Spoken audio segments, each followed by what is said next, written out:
It's football and other F words. My name is Zach Lyons. You follow me on Twitter at FWordsPod. Rocking, if you're on YouTube, rocking a nice Memphis Tigers multicolored neon shirt.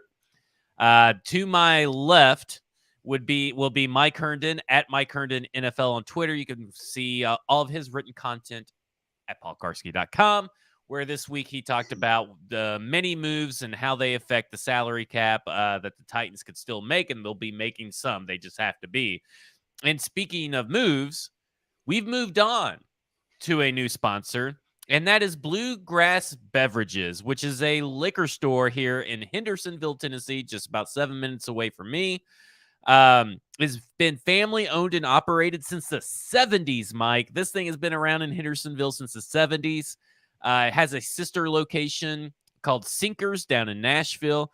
In fact, this place is so cool that I know they're such good sponsors and they're such big fans of the show that I know that they are preparing some big events and big, obviously the NFL draft party, which we announced on NFL, a football show, but there's some other stuff down the pipe that is pretty exciting. Can't let it out yet, but here's the thing. There's two things you need to do. Three things. You need to listen to a football show. Be a dedicated listener to take part in these events. You need to listen to football and other efforts. Be a dedicated listener to take part in these events.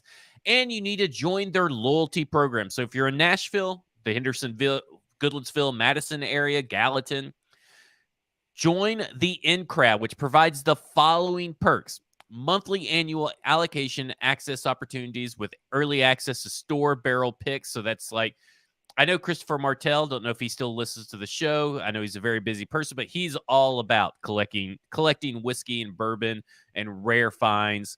Dibs on tickets to VIP wine and bourbon tasting events, tours at local breweries and distilleries, early access to special or limited releases, and of course, some swag and special discounts.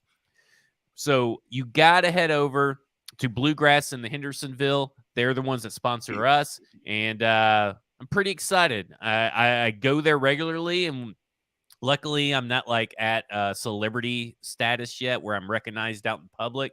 So I don't get bothered by the paparazzi when I go.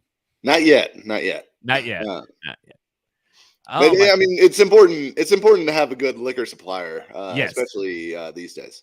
And what's nice about it is that it's big and roomy. Like some liquor stores you can get into, and like I feel like I'm in a bull in a china shop. In fact, at the Publix the other day, I wasn't paying attention. My cart started drifting, knocked a white wine bottle off of the shelf.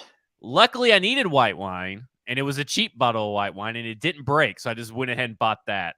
But, shit happens. So that's nice to have a nice open area when you go liquor shopping and be able to, just browse on your own. That is something that it drives me crazy when I go into a store and I feel like I'm like trapped in an aisle, or like I got to shimmy past people to get by them. That drives me absolutely insane. As someone who doesn't like people in their personal space, at least not strangers. A small crowded store is it's really hard to get in your personal space, by the way, because you are a tall person. So like, I feel like personal space is like face to upper torso. Yeah, but I don't like people being around my feet. I don't like feeling like if I step, I'm going to step on somebody's foot, or I'm self-conscious about that stuff. It drives me crazy. All right, it is NFL draft season, smokescreen season.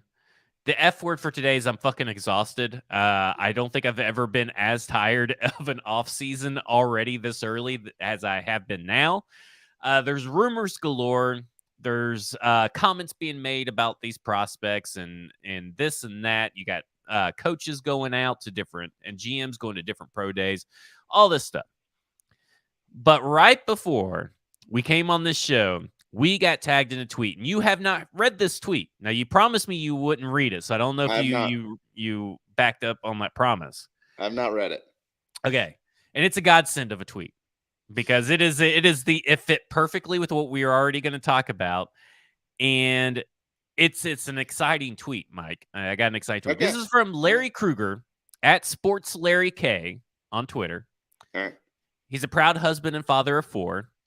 Oh. I guess he went to Sacramento State, host of the Pig Pickle Krug Show on YouTube and Spotify, host at 95.7 The Game, which is a California radio station, ex CFL and NFL scout. So old Krugs, he's a pretty, he's not like the NFL draft rumors and whatever. Yeah, he's a real person. He's a real person. So the Krugs, as we that know him call him, Right. he sent out this tweet. Whew, gives me shivers because it's such a good. Based on what I've heard from Shanahan, Lynch, and York, I expect Trey Lance will be traded during the NFL Draft 2023. My guess is he'll be dealt to the Titans for Malik Willis and a pick swap that gives the 49ers a day 1 or 2 pick as well. So obviously a day 2 pick, I hope. You would hope. With that pick, they'll fill a major roster need with one of these options. And then he lists the options. So, I want to believe this so bad. I really hope it happens. I mean, if they could get Trey Lance for a pick swap and Malik Willis, I mean, where do I sign? That would be fantastic. Especially if it's like, I'm assuming we're talking like what the 49ers highest pick is, what, a third? Yeah, their first, I think their first pick comes with the compensatory picks. And remember, they have like 9 or 7, or 9 compensatory picks. But I think their first pick is number 99, right? Yeah. Isn't their first pick 99? So maybe a pick swap of moving back from 41 to 99 plus Malik Willis. I'd still do that for Trey Lance for sure. Yeah, I mean, that would be pretty phenomenal to get rid of Malik Willis, right? Because they have Sam Darnold. They have Brock Purdy. And it sounds like Purdy's the guy, too. Like, right? That was the comments that they made last week. It sounded very much like this is Purdy's job. Yeah. Which at that point, if they've decided that that's true, then what are they doing with Lance? You don't just sit on him. He's making pretty decent money. So. Yeah, the first pick is number 99. So they got 99, 101, 102 all in the third round. They have no fourth round picks, by the way. And then it goes into round 5, it looks like, according to ProFootballNetwork.com. That would be so. How much do you believe this? Because it lines up, right? We've heard connections with Trey Lance. Obviously, Rand Carthon is here. Obviously, the Titans are looking for the quarterback of the future. Rand Carthon, while Adam Peters was the main guy of the 2 assistant GM level, whatever they were over in San Francisco, while he was the main guy that banged the table for Trey Lance, it essentially would, and we know that they kind of don't believe in Malik, but they kind of are like saying they do, and Malik's not their guy. Ryan Tannehill's kind of not their guy. They're not very committed. But if you're talking about this particular situation with what the 49ers, they flat out said Purdy's the starter. Purdy earned his spot. And so then you're taking Trey Lance and he's competing with Sam Darnold. And is that really fair to Trey Lance? Aren't you don't owe a player, but isn't it in the best interest to get them into a better situation now that you've given up on them? And so if you've given up on Malik, you gave up on Trey Lance, swap them and let's see what happens. Yeah, I mean, I'd totally be down for that. I wonder, I mean, obviously the Titans are doing a ton of homework on the draft quarterbacks, right? They've been to all of the pro days for Stroud, Young, Levis, and Richardson at this point. They've had meetings, I think. Then they reportedly have a meeting with Richardson. Mm-hmm. They've been reported to have high interest in Stroud. So I think there's a lot of smoke around the Titans and quarterbacks. I think they are actively trying to find a quarterback.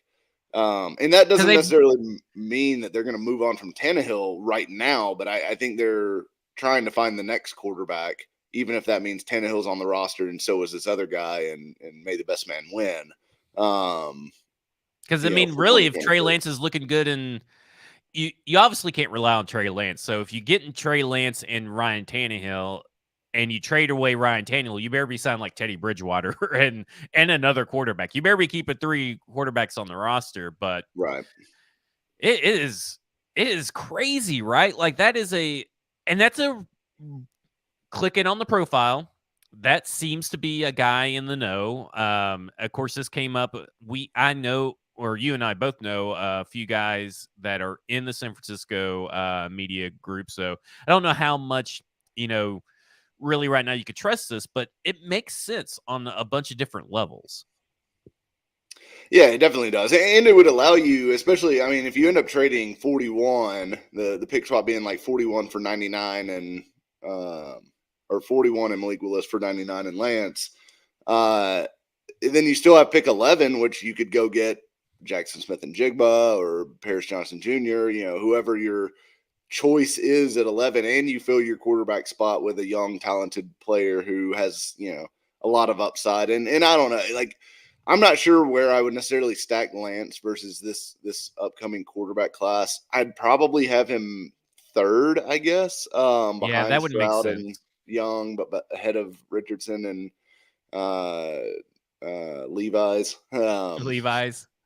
But I think it's yeah, I think I would make that move because you get the best of both worlds. You don't have to trade up and You still give get up a 6 future players. first. You get you get your draft picks and you get to add some talent around him. So and look, I don't know how much I buy Kruger, but it makes sense for them to move Lance. If they've decided that Purdy's the guy, it makes sense for them to try to move Lance because he's not going to get more valuable by sitting on the bench, right? Like that's not how any of this works. And you get the 5th round option for Trey Lance that you enact after this season. So if he's the guy, you could just use the 5th year option on him. Yeah, and you lock him up for 2024. Yeah. Well, you'd already have him under contract for 2024, but you get 2025 as well. So and you get that relatively cheap. So you get some cost control with him too. So yeah, I'm in. I'm in. Oh man. Oh my gosh, I want to believe this so bad. like if this happens, it will be so nice because then Malik is also off the team. And I get to take a victory lap for me posting that Trey Lance fingers crossed tweet. Yeah, there you go. You can say that this is what he meant all along. The clear link. Clear link. The whole time. Okay. All right. Did we talk last week about Will Levis meeting with them? I don't think we did. Did we? I think that came out. So. Okay. So do you believe that beyond due diligence that this team is truly interested in a quarterback like Will Levis? I don't know. I mean, look, Levis, I'm not the biggest Levis fan. I think everyone knows that. He has some qualities that you like as a quarterback. But to me, I think he's got to be someone that you at least check out, right? Like you at least should do your homework. You should get to know him. Should figure out because I think there's some legitimacy to the fact that they were horribly coached on offense last year and he didn't have a good supporting cast and things like that. There's probably some truth to some of that. But I can't imagine him being anywhere higher than 4th on their quarterbacks list. I just can't. But I think it's just a due diligence thing. I don't think that this is a guy that they're like pounding the table for or anything like that. And look, I don't think we know anything at this point. The closest thing we have to knowing anything on a quarterback is Teron Davenport reporting that they are very interested in CJ Stroud and that he believed that he was the top quarterback on in that group. So that's the one thing that I actually buy right now from a Titans interest in quarterback standpoint. Yeah, to me, I think it's all about generate. I feel that Tennessee Titans think that Anthony Richardson and Will Levis, one of those guys is going to be available at 11, and someone's going to be enticed to trade up with the Tennessee Titans. That's kind of what I think. And I think that Will Levis is the likely one to be there. Now, we're going to put this on pause because Jim White just announced that, oh boy, we got 2 big pieces of news here. Yeah, I saw one of them's one of my guys. I know. Both of them are both of our guys. Yeah. Okay. Corey Levin signed a 1-year deal, which is some insurance if they decide to rescind the Aaron Brewer. D good. We know who Trevon Wesco is. So signed Corey Levin. So if they decide to move away from Aaron Brewer and rescind his tag, because he hasn't signed his tag like an idiot yet. I mean, I don't know why he's not going to secure $4 million. But if they rescind his tag, they have center insurance with Corey Levin. Or if they draft a center in the draft. Trevon Wesco. So this is massive. Oh, and people are like, well, this is like, what, week 4 free agency? But here's why Trevon Wesco is massive, in my opinion, is that goodbye, Jeff Swaim. Yes, exactly. That is, he is dead. Like, Jeff Swaim is no longer in the cards for the Tennessee Titans. And even if he's brought back, that all that means right there, even if he's brought back, is that he ain't gonna make the roster. It's just like a warm camp body at this point. But it is over. So explain to people, because you've been a Trevon Wesco guy since he was coming out of college. So give some people some background real quick. So Wesco is, I mean, look, you're going to look at his stats, I know, and you're going to be very not excited if you're one of these people that just wants tight ends to catch a billion passes. Because, listen, he has 8 career receptions for 113 yards in 4 seasons. He is not a pass catcher. He is effectively a 6th offensive lineman, and that's fine. He's at least good at it. He is the Jeff Swaim role, except competent at being Jeff Swaim. They were playing the role that Jeff Swaim was meant to play last year. So he's 6'3", 267 pounds, the big burly guy. He is a blocker. He's 27 years old, so he's coming off of his rookie contract. Look, guy out of all of the tight ends in the NFL that reached like a 20% qualifying snap rate last year among PFF statistics, Wesco was 6th as a run blocker and 8th as a pass blocker. So very, very, very good blocker. That is what you're getting. This is a role, and I've been harping on this for the whole offseason. This is a role that the Titans have to have, because Chig is not like he's great. I love Chig. I'm super excited about Chig. He's never going to be 6'6" and 260 pounds and able to do all the blocking tasks that the Titans offense requires of him, especially for a team that wants to be able to run the football. And I can guarantee you that if Trevon Wesco catches a pass, he can run it faster than Jeff Swaim. Probably. I mean, but look, he's maybe going to catch 5 or 6 balls next year. Like if it's a good year for him, does not fucking matter. He is going to be a plus in the run game. He is going to allow you to let Chig be the pass catcher and to not have to be worried about doing all the dirty work and playing all the inline stuff. When the Titans were at their very best at the tight end position, and I've said this many, many times, but it's worth saying again, they had Delaney Walker, who was doing all the pass catching and getting all the stats and making all the big plays. And then they had Anthony Fasano and Craig Stevens, who were fucking tackles, glorified tackles in 80 numbers. And they were awesome. They were awesome at what they did. They could run block the shit out of. I loved to meet some Craig Stevens back in the day. Both of him and Fasano. I mean, just awesome at what they did. And that was a big part of the reason why Chris Johnson was going off for crazy numbers. Because, yes, they had a good offensive line back then, but they also had great blocking tight ends. And that is important shit if you're going to be a run-first football team. And, look, you can debate to the end of the world whether they should continue to be as run-first as they have been. And I'm hoping that we see that slide back a little bit. But you do need to be able to run the ball, as Rand Carthon has said many times now. And Wesco will help you do it because he will be able to line up in your 12 personnel sets and smash an outside linebacker or smash a defensive end and get you to the edge with Derrick Henry. And that is what he is here to do. And look, he is going to make a difference for them. I guarantee it, because he does what Jeff Swaim was supposed to do, but he does it at a good level.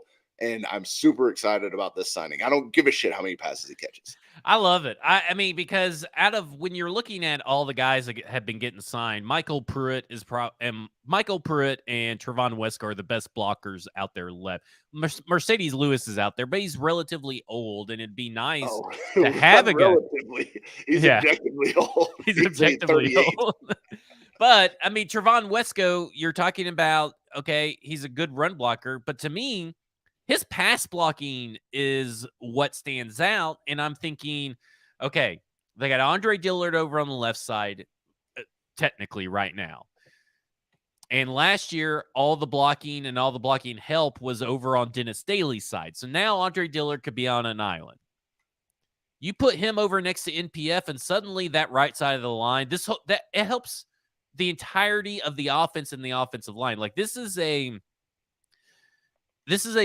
great thing for the Tennessee Titans because they can now put him where he needs to be, and that was on the right side. Leaving NPF on an island as a rookie wasn't the best of ideas, but they had to because Dennis Daly was so much worse. And guess what? It really didn't help Dennis Daly. He still sucked. But this helps NPF's growth in year 2. I love it I just love it. I'm so happy.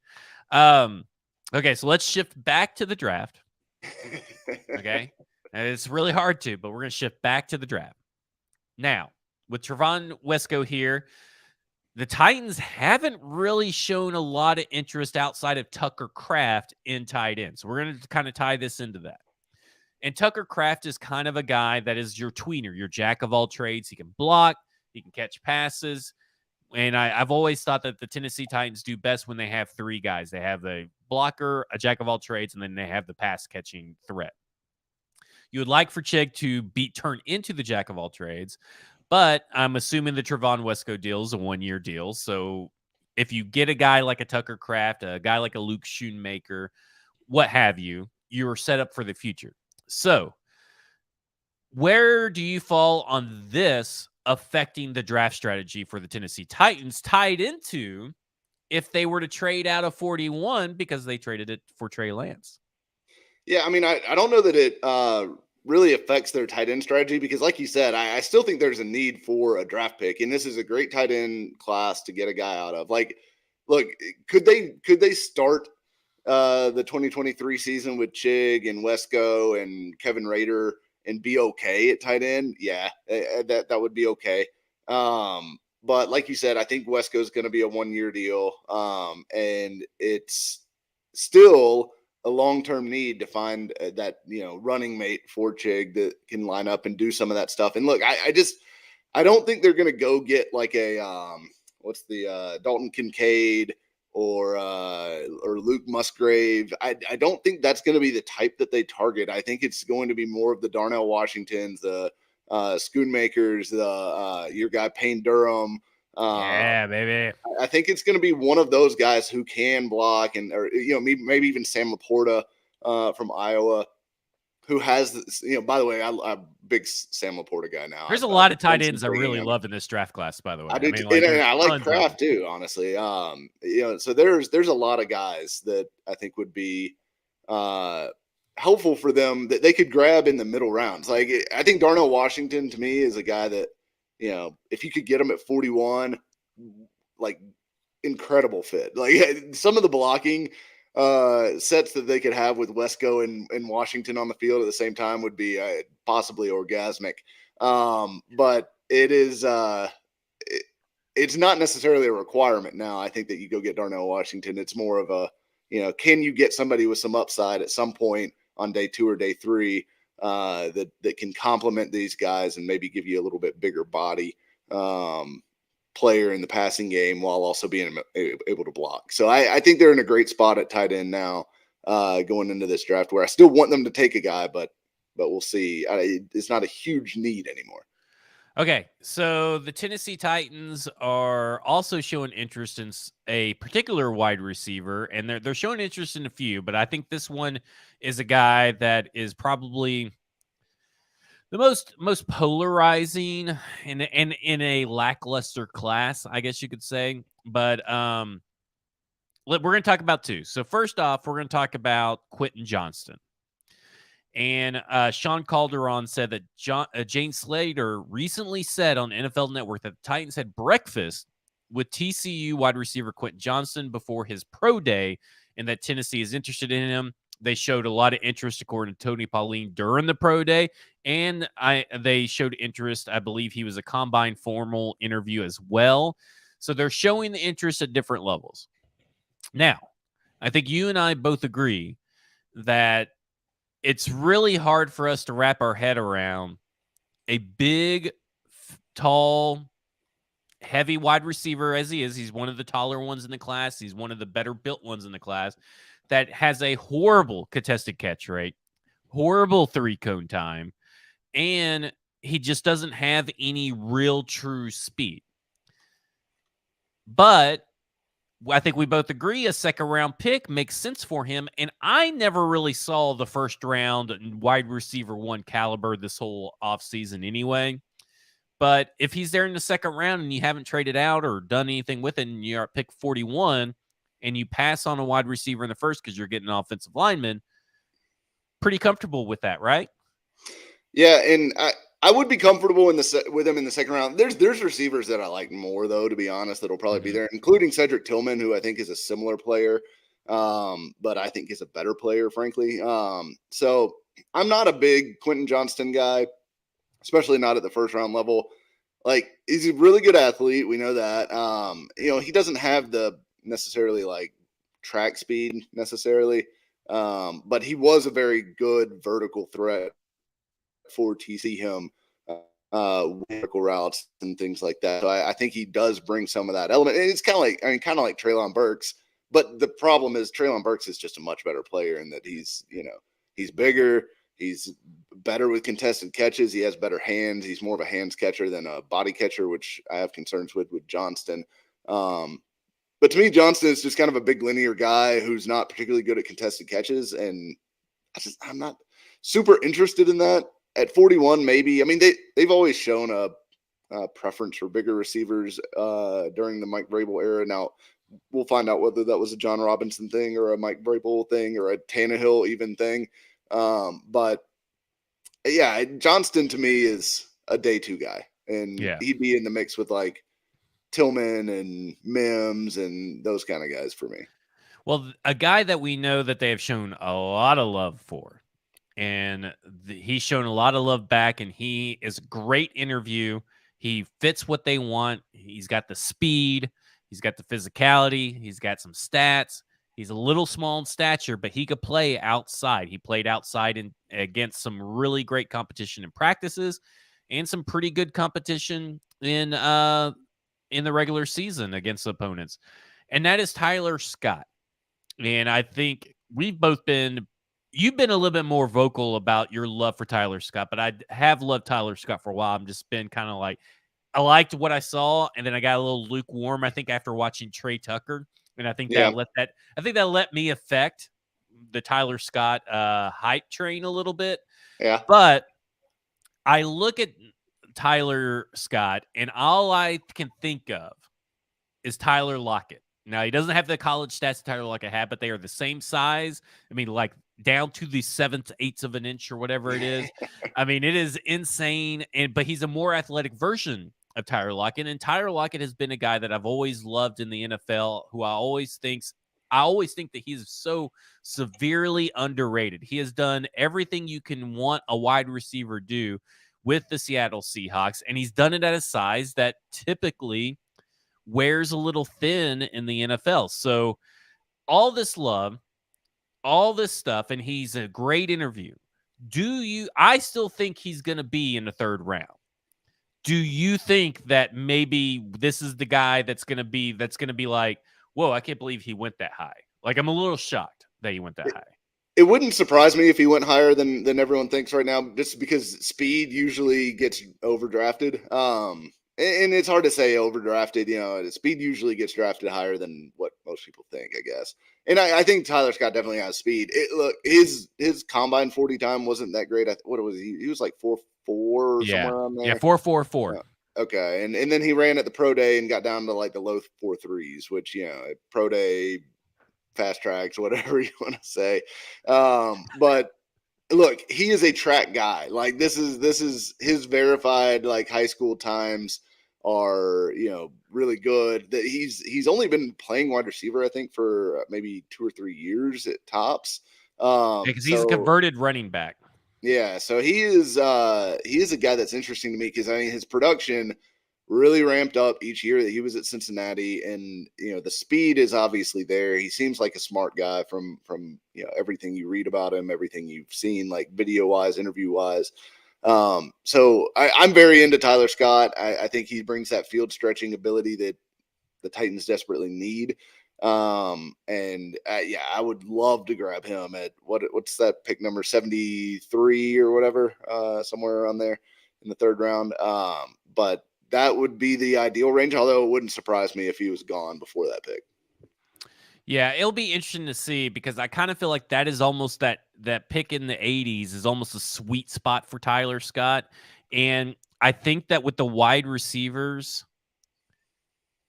kind of like falling out of favor in the first round, I don't feel like there's a lot of first round wide receivers. This could be like one of the least top heavy first round grade wide receivers in the NFL.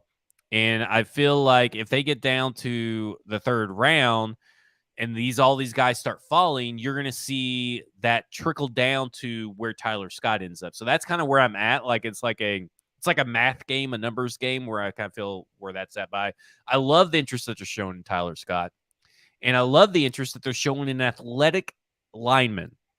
Obviously, this does not include Osiris Torrance, which they're putting a lot of effort into Osiris Torrance as well. If you don't ask him to move, he's great. That's pretty much what the college tape says. But I almost think that all this, people forget that a lot of meetings that aren't top 30 meetings or this or that, a lot of these meetings can be about other players on a team. Yes. And the Titans have shown a lot of interest in Anthony Richardson. So what do you believe? Do you think they're really showing interest? Like, do they have real defined interest on Osiris Torrance? Or is it like, okay, we're going to talk about you, but we're really going to talk about Anthony Richardson? I mean, I definitely think it can be both. I mean, Torrance definitely fits the position that they need. I don't know that he fits the mold because, I mean, Andre Dillard coming out and basically saying that, look, they told me they were trying to get athletic linemen who can play in space. That is not Osiris Torrance at all. So I think, to me, that just doesn't jive with what they've verbally said they're looking for. Now, Torrance, did a really good job as a pass protector last year. So I think there's, they have also signed guys that have been better pass protectors. So maybe that's something they're prioritizing, and he would kind of fit if you're considering that side of it. But to me, overall, he doesn't fit really the offense.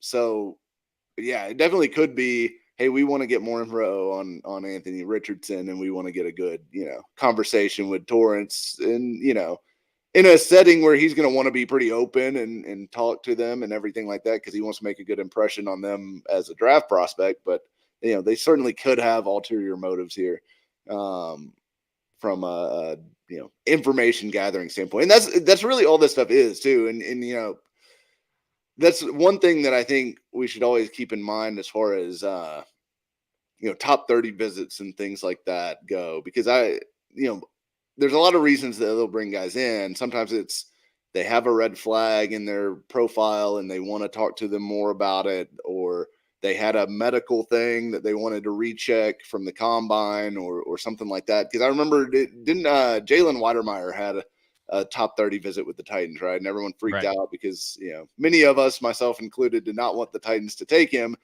Well, he went undrafted, and they didn't even sign him as an undrafted free agent. So it's not like that showed that they were super interested in Jalen Weidermeyer. It was, either information gathering or something of that lines, or maybe the medical recheck or whatever they brought him in for didn't look very good, and it turned him off to him. But it's one of those things where I think sometimes we try to parse the top 30 visits too much to the point that, like, that doesn't necessarily mean that's a shopping list for Rand Carthon. They could bring guys in for all kinds of reasons.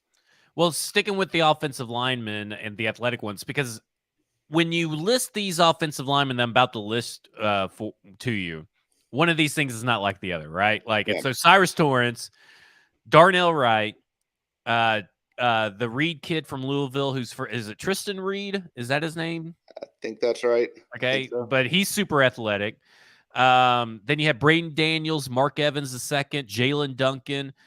Those guys all fit except for Osiris Torrance. So that's kind of where I'm like, something here just doesn't. Maybe it's just like Rand doing a Florida guy a favor or something. I don't know. It just doesn't fit. But these other guys all fit. Obviously, I kind of feel like Jalen Duncan. I don't know how you feel about Jalen Duncan, but I kind of feel like he's a guy that could shift to guard and Yeah. maybe work his way in the left tackle competition next year. But I think like starting out at guard, but like him, Mark Evans, and Braden Daniels, instant starters day one at the left guard spot. Do you agree with that assessment?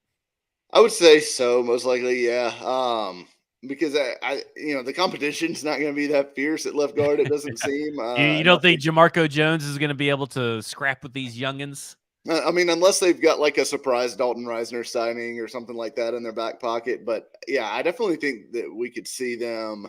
And there's all sorts of guys that they could go to in the draft that I think would be, realistic competition for Yeah. Jamarco Jones. But yeah, look, and I think if you're going to start a rookie, on the offensive line, you want it to be at one of the interior guard spots because, center is tough because usually they're involved in calling the protections and coordinating with the quarterback on that stuff and everything and being kind of the captain of the offensive line.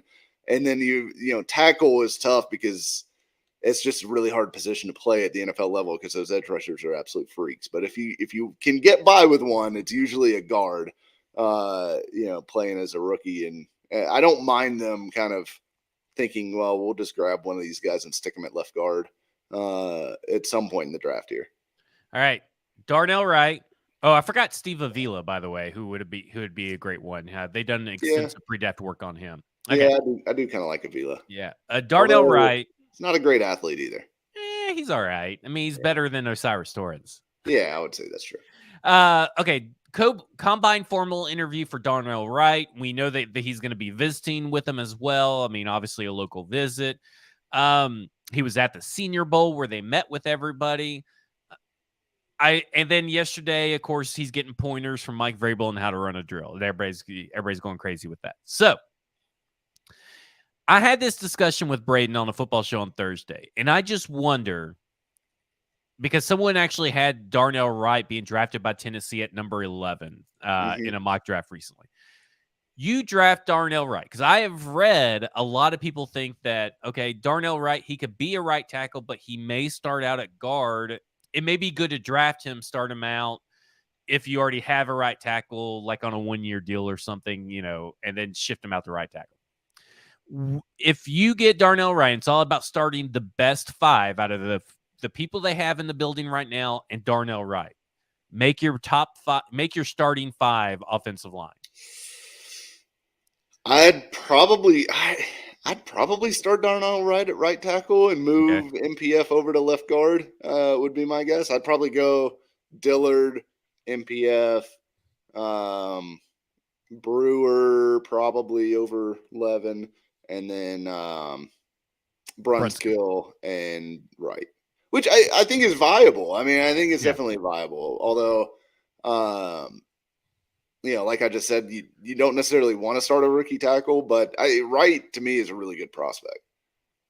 Yeah, I like Wright. I just wonder where he fits on the offensive line like this year, because is it the best move to put NPF in a position that he's not really used to next to Andre Dillard, who's a new addition, next to Brewer? Or is it better to put Darnell Wright there as a rookie who is a little bit better, who is way better than NPF, let's just be honest, even as a rookie. And then you got Dillard, your left side is just, you're stacked at this year. I just don't know. I'm okay with Darnell Wright maybe at 11, but I think I'd prefer like a trade back to get Darnell Wright, but you may not have that chance. I don't know. I wouldn't hate him as a guard either, to be honest. I do think he's going to go pretty early because his tape against some of the top pass rushers was just phenomenal this past year. And I do think he's going to end up being a first round pick by somebody. And I mean, I think I mentioned this in the chat the other day that Broderick Jones, he he'd always kind of been penciled in as like it was like Skoronski, Paris Johnson Jr., Broderick Jones is like the top three. And now I think it's kind of flipped that Darnell Wright's really up there in that group, and then it's Broderick Jones maybe a little bit further down. Like it's almost like Broderick Jones, Anton Harrison, in that kind of group is the next tier down. But I wonder if maybe there's a chance one of those guys slips to 41. I don't think it's terribly likely, but I wonder how close they might get. Yeah. Okay. So this brings me to Peter Skoronski, and there has been nothing on the radar about Peter Skoronski from anything. No pre-draft interviews, no extensive interest, no combine formals, no combine informals, no top 30 visits, nothing. Big deal, small deal, no deal. Small deal. The fact that they've been basically totally non-existent on him. Because I do wonder if maybe he just does not meet their threshold with the arm length thing. Because that is a lot of teams, right or wrong, they will draw hard lines and say we are not taking anybody that has arm shorter than this at this position, or anybody that has a 40, or, whatever drill it may be that they feel like is important to that position.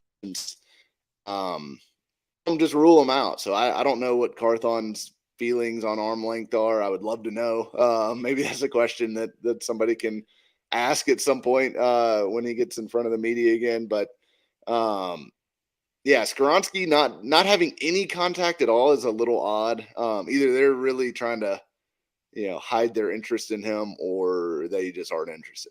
One of the two. Okay. Last two things I want to hit on as far as the draft rumors go. A lot of love and interaction with Hendon Hooker. Now, I kind of shrugged off the Senior Bowl stuff, but, they were the first team that talked to Hendon Hooker. They talked extensively. They talked extensively all week. And then you have Hendon Hooker, talking to them at the combine. And then you have Hendon Hooker getting a visit. Then you have Hendon Hooker talking to Pat O'Hara on the side. I mean, like all this stuff. I am very hesitant on drafting Hendon Hooker. And here's why. It's strictly for me, and you can call it ageism if you want, but the ability for a quarterback to extend his ceiling to a franchise quarterback at his advanced age, by the time he takes his first snap, is very, very, very low. He would be the extreme outlier of outliers available in this draft. And there's a lot of outliers in this draft. Has nothing to do with his talent, has nothing to do with his leadership, has nothing to do with what's behind the ears. And for me, really doesn't have anything to do with his injury, other than his injury makes him another year older because he's likely not going to play a meaningful snap in 2023. So where do you land on Hendon Hooker at this point? I think the first round stuff that I've seen floated out there by a few people, I think Matt, what's his name? The ESPN Miller? guy, Matt Miller. Matt Miller had him as, don't be surprised if Hendon Hooker ends up going in round 1 or whatever. That to me is kind of crazy. Just look, and I grew up a Tennessee fan. I still root for Tennessee football when they're not playing Texas. I really liked watching Hendon Hooker the last couple of years, but the fact of the matter is he didn't break out till he was almost 24 years old. And that is meaningful. Breakout age is something that a lot of people track, especially with wide receivers. But I think it also kind of applies to quarterbacks because he was a grown man playing against mostly like 19 and 20-year-olds, right? Like that makes a difference to me that it took him that long. And he still, at almost 24 years old, was not the starter to start the season.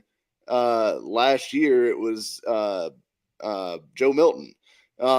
So to me, that's a little bit of a red flag. And the fact is that the offense that the Vols ran and have run under Heupel, it's impossible to project it to the NFL because it is not an offense that anyone else runs in the NFL. It's very creative. It's I think it's great for what it's a great offense. It's Heupel should be praised for what he is doing, but as far as giving his players snaps and tape that you can look, an NFL team can look at and say, okay, this is a concept that we run that we can plug him in and say, okay, I know that you can run this or that you understand this. There's hardly any of it. Like, and this is the same thing with Jalen Hyatt. Like the amount of free releases and the amount of times they got him just matched up with a safety that he could just run by, it was incredible. And that's great. Again, it's like if you're a Vols fan, great. You've got a really smart coach who's doing really good things, but it does not necessarily help your draft prospects when they're in this situation and everyone's looking at it and they know, look, you're getting free access on all your routes and you're not really showcasing abilities that you will be required to have at the NFL level because you just cannot run. And people will ask, why don't teams just run the Josh Heupel offense in the NFL? Part of it, in a big part of it, is the spacing because where the hashes are, the spacing on the field, where guys can line up, all that. But it also it comes down to like the athletes on the field. There is a lot more space in college because your average college player is a lot slower than your average NFL player. So those are kind of the reasons it doesn't work. But to me, Hooker, like the age, the ACL, the kind of non-projectable offense, it scares the crap out of me to actually think of drafting him highly and having anything more than like a hope of I just don't know that his ceiling's that big. He's it's like maybe his ceiling is Dak Prescott. Yeah, and probably. And Dak was a 4th round pick for a reason because his age was up there as well.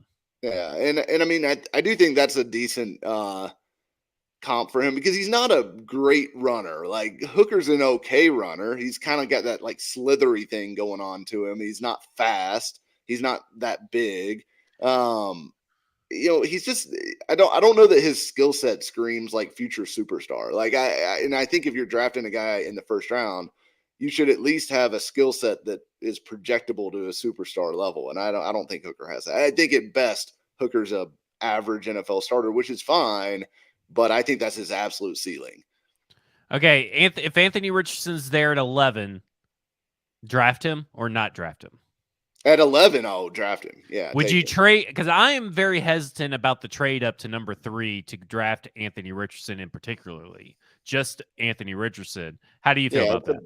It's a big bet. Look, I mean, I wouldn't necessarily be mad at him for doing it because look, Anthony Richardson's ceiling is like stronger, faster Josh Allen or what was the other one I was thinking of the other day or like big bulky version of Lamar Jackson. Like I think his ceiling is enormous. And he could be one of the guys, like there's truly just very few quarterbacks that like separate teams. I think we talked about it in the list. I think that we came up with was maybe 3 of Mahomes, Burrow, and maybe Josh Allen. I think it's kind of where we landed on it. So I think he could be one of those guys. I think he honestly has as good a chance as anybody. I think him and Stroud probably have the best odds of actually hitting that level as an NFL quarterback. But I am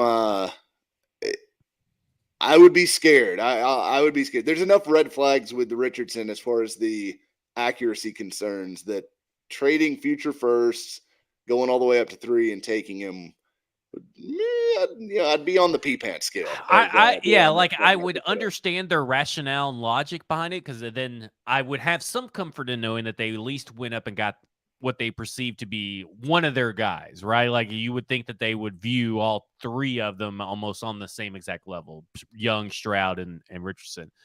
But the value you have to give up for the risk involved is a little scary for me. Speaking of risk, I have one final question for you on the draft stuff before we talk about another topic. If Jalen Carter falls to 11, and you're the Tennessee Titans and nobody will trade up with you, what do you do? Is he the number one prospect? No, I'm not touching Jalen Carter with a You're not 10-foot touching pole. Jalen Carter. Okay. I'm out. I'm out. I just, to me, like, after the Isaiah Wilson thing, and maybe this is unfair, and I'm just pairing them together because they're both Georgia guys, but with the amount of red flags that have popped up on A lot Carter, of red flags on all Georgia players, I feel like, lately. well, and I heard y'all's conversation on a football show about that, and look, like, yeah, the Georgia thing is it's something to keep an eye on because Georgia defenders have not projected well to the NFL so far, despite them being awesome on defense and having all these 5 stars and everything. Like, it just has not translated yet, which is interesting. It's just something to keep an eye on, as you guys I think spoke to well. But yeah, Carter just it would scare me too much. I don't think the Titans can't afford to miss on a pick like that. And look, especially if you're going to keep Jeffrey Simmons, I don't know that you need a Jalen Carter. Yeah. Yeah, that's kind of where I'm at. Like, I really am I would be excited about Jalen Carter and Jeffrey Simmons next to each other because I mean, I it'd would be think, freaky as long as I would, Jalen Carter wasn't in jail or right. decided he wasn't going to try today. And then, of course, you could just let go Taylor or Tier Tart and just have $4 million, rescind that, and just have $4 million come back to you. And then I look on the flip side, and then there's, of course, Nolan Smith is mentioned down here, and there's red flags about him too. Red flags everywhere about Nolan Smith, and not only just his physical size, but his red flags of how he handled himself off camera, off mic, at the combine. Some of the stupid ass shit he said on the mic at the combine, but I've heard that there's a lot of red flags with him. So I don't know. I'm kind of at this point now where I know it's helmet scouting, but I'm really deathly afraid of drafting just Georgia players, and not necessarily because of Isaiah Wilson. Like, I'm fine with if they drafted George Pickens, or if they had drafted George Pickens, or if they had drafted Kenny McIntosh later on, in this draft. I'm fine with that. It's just these defenders have not lived up to the hype that they have been getting, and it's kind of crazy. And not to mention, George Pickens was fucking weird too. Yeah, well, definitely. And we're still not sure whether Pickens is going to work out. Yeah. I mean, he flashed big time for Pittsburgh, but we'll see. We'll see on Pickens because yeah, he's definitely weird. All right, Mike. I got some big news, and I shared it with you a couple of days ago, and it's pretty.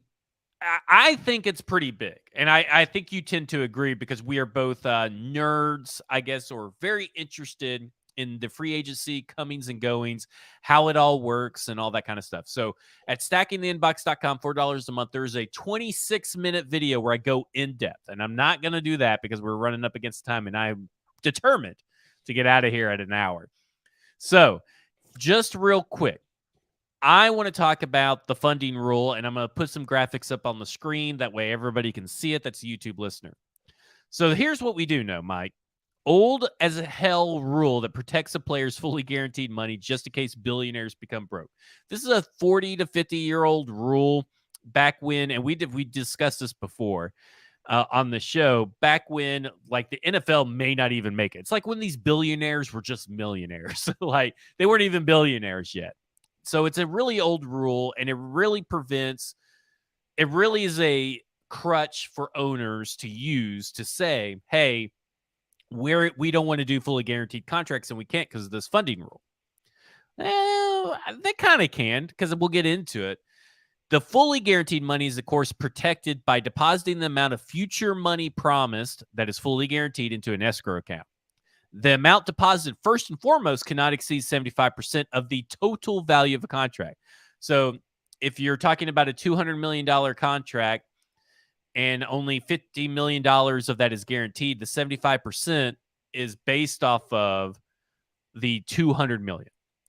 Then a $15 million deductible is taken off of that amount. And the leftover amount is what's deposited in the escrow account. Now, what's interesting, Mike, and what has kind of plagued us both, because we've seen this all offseason long, is that there's a weird accounting loophole, apparently, for when the money deposited into escrow actually happens. Okay, so you've seen it, right? This March 2024, PFF was the latest article that I saw had it, and I was like, I got to figure out why, because nobody explains why. Nobody gives any background other than, hey, this is just when it happens. Take my word for it, bro. And so I'm going to use the Deshaun Watson contract as an example because it's the one that Lamar Jackson's basing his information off of, basing that stuff.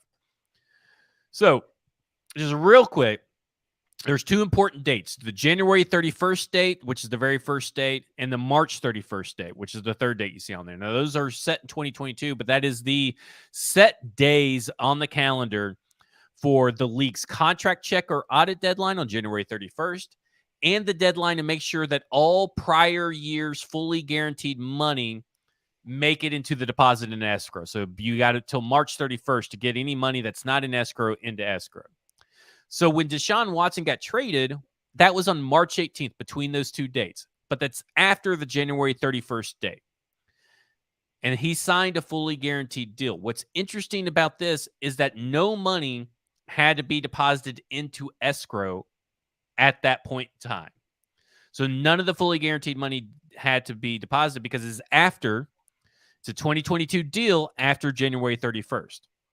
What that means then is that January 31st in 2023 of this year, league does the contract check, does an audit, notes what needs to be deposited in escrow, and March 31st of 2023, deadline for the Browns to make their first deposit into escrow. Now, first off, Mike, before we go into these next graphics, I want to get your thoughts on that because we were always under the impression we knew about the 75%, we knew about the 15 million. Yeah.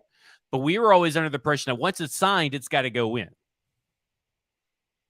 That was always my understanding. Was that as soon as it's signed, it's got to be deposited. And I didn't know if it was a 24-hour rule or whatever, but I definitely assumed it was like around the same time. Yeah. So that brings it. What does all that mean? Like, what does all that look like? That's all fancy numbers. So how all that math works is that, okay, official March 18th, 2022, Deshaun Watson signed $230 million fully guaranteed.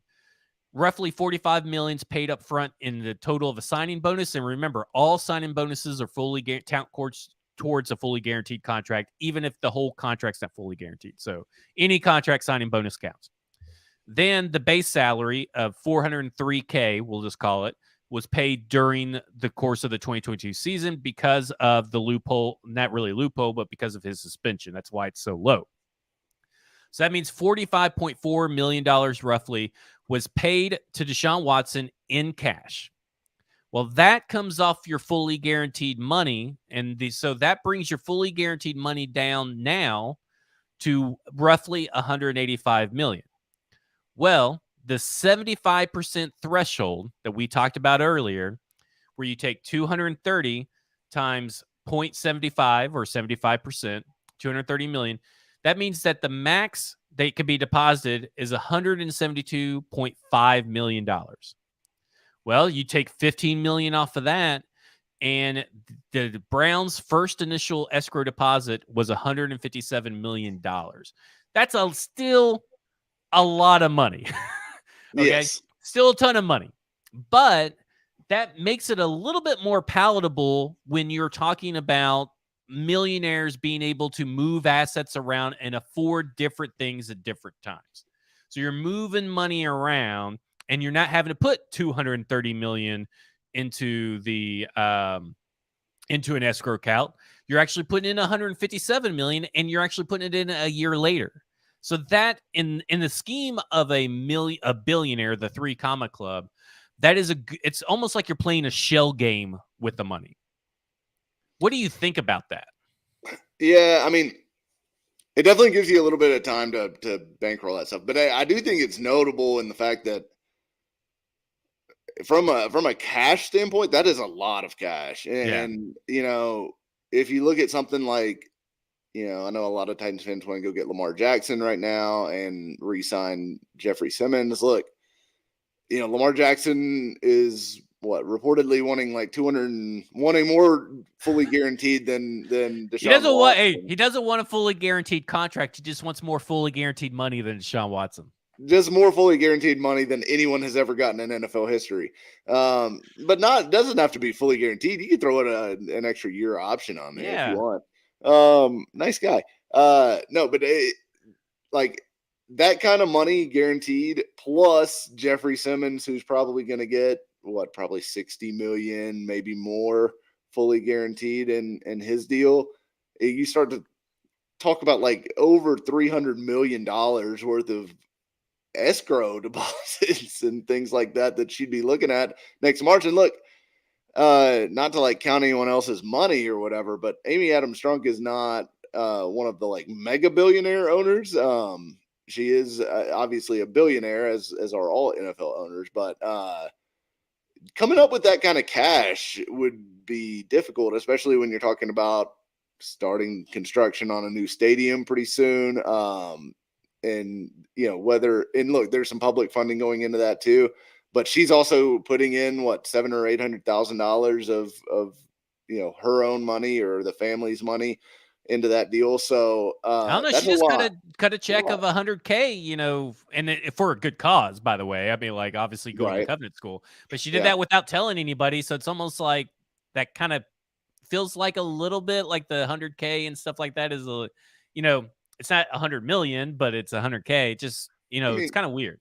I don't think. Look, I've resisted the narrative that like they're just strapped for cash and that Right. they're limiting what the Titans can spend in free agency and stuff like that. But I will say that this escrow rule, it does, make teams think a little bit about cash flow because I mean, and that's not like obviously, you look at Lamar, you look at Simmons, those are the big ones, but Dillard got some guaranteed money. Key got some guaranteed money. It's all the guaranteed money that, they've committed to over the past, year, basically, that they'd have to be rolling into escrow on. 17 million of Harold Landry's fully guaranteed salary that guaranteed this year that fully guarantees it for 2024 goes in there. So Yeah. I looked up at all that. So let's talk about this guaranteed money real quick. We're not getting out in an hour like I thought. Okay. So I came up with the contract for Big Jeff, a 4-year, $95 million contract, $30 million signing bonus, $61 million fully guaranteed. That gives you first and fully guaranteed money among defensive tackles, tied for first in signing bonus amount, and second in AAV, only to Aaron Donald, who got like a 3-year contract. You add in a void year to make the signing bonus $6 million prorated throughout the year. Okay. So what does that mean for the escrow money, right? Because that's what we're talking about is what that means for the escrow money. So that if you go through the same thing that I just went through with Deshaun Watson, $61 million fully guaranteed when signed, a $30 million signing bonus paid up front, $2 million base salary paid up front. That means you spent $32 million in yearly cash on Jeff Simmons in 2023. That comes off the $61 million, which leaves you with $29 million. Yeah. Sorry. Looking at the two wrong numbers. Yeah. So that leaves you $29 million fully guaranteed. And that's initial fully guaranteed minus yearly cash. So the 61 minus the 32, that's already under the 75% threshold. Take $15 million off that and boom. Your first escrow deposit in 2024 is just for $14 million. Now you spent $32 million here in 2023, but you're only having to put in the escrow in $14 million based on the information that we got. Now, I had in this video at stackingtheinbox.com, only $4 a month. I still used my $180 million fully guaranteed for Lamar Jackson and upwards of $200 million fully guaranteed. Obviously, he's not wanting that right now, but that's probably a more realistic number that Lamar Jackson needs to be coming to terms with. Gets him paid a lot of money. If you did the $180 million fully guaranteed, you only have to deposit $85 million in the escrow account in 20 because I did a 70 million signing bonus, a big signing bonus, 85 million in 2024. When you take those two numbers, 85 and 14 million and 24.25 million with the current players that are owed their fully guaranteed money next year, you are depositing $123.25 million into escrow. Only 45% of the fully guaranteed you promised in 2023 hypothetically, in some of these situations, is deposited in 2024. But that's a large 45%. And I think that's why you're not seeing a big, everybody coming to get Lamar Jackson is not only just because of his unreasonable expectations, also because that is a large amount of money to deposit, especially with some of the big free agent spending of the last few years. Yeah, definitely. I mean, look, it's a rule that the NFL Players Association, if they were any good at their jobs, would have gotten rid of years ago. Hey, did you see what Taylor Lewan said about the I NFLPA? did. Oh, I was like, One of the best things. One of the I best wish I was things on he that said. bus to talk to him about it, because I would have been like, I'm with you. Yeah, we should try to have him on the show to just vent about it, because I mean, shit, that has been a constant like whipping boy of ours, and so it's obviously that Lawan is in total agreement with us in the fact that the NFLPA sucks. They're bad at their jobs. They do a poor job for the players, and this rule, all it is in place to do is give the owners like an out for why they can't give you a lot of guaranteed money. It just gives them an excuse. And the owners probably, I mean, I guess they must like it because they've kept it in there. But that's the only function that it serves, because it's not. We are no longer in the era of like checks bouncing for players' salaries and stuff like that. I mean, that would never happen in the current iteration of the NFL. Although I guess Daniel Snyder's still in the league, so never say never. Yeah, never say never. But I will say this: I do think while there is a realistic path to get Lamar Jackson, Mike, I think I would rather go with Trey Lance. Am I crazy? At the price tag, I mean, I think I mean, I don't know. I'm kind of torn on that one, to be honest, because like I was a fan of Lance's coming out. The injury stuff worries me a little bit, although I mean, he had a broken leg, right? I mean, I don't know that that's like a projectable injury. As far as he's gonna break his leg all the time now. It's so it's kind of a, I don't know. I'm torn on it, to be honest with you, because the price tag is way less for Lance, as you would expect it to be, both cap wise and picks wise. But Lamar's far more the proven commodity. So you're kind of getting what you pay for to some degree. So I don't know. My first choice is still to somehow hope that the Panthers and Texans mess up and CJ Stroud is there at 3 and they can go get CJ Stroud. That's my dream. I've heard tales about CJ Stroud's S2 measurements, Mike. I know, which would be very sad if that was true, because that would dampen my enthusiasm considerably. But yes, okay. Well, we'll save that for another day, closer to the draft. We'll talk about some my guys and some scenarios. For Mike Herndon at Mike Herndon NFL, get all of his written work at paulkarski.com. Listen to the Paul Karski podcast as well. That's part of the 440 Network, which we're part of the 440 Network. And then we're also part of the Broadway Sports Network, which has the Hot Read podcast, Music City Audible, some good stuff over there as well.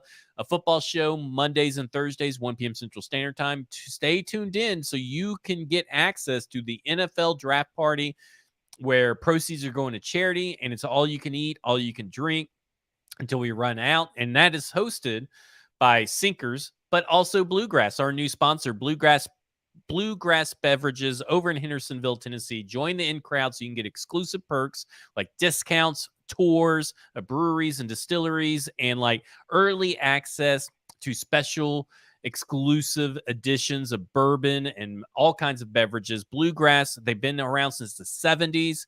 That's older than both of us, which is pretty impressive. I mean, that's I think the first sponsor we've had that's actually been around longer than we have. So Bluegrass Beverages, they also have a place out in Nashville called Sinkers. So make sure you go over there. For Mike Herndon, I'm Zach Lyons. Follow me on Twitter at FWordsPod. StackingTheInbox.com, $4 a month. Make sure you go there. This has been Football and Other F Words, and you have just been effed.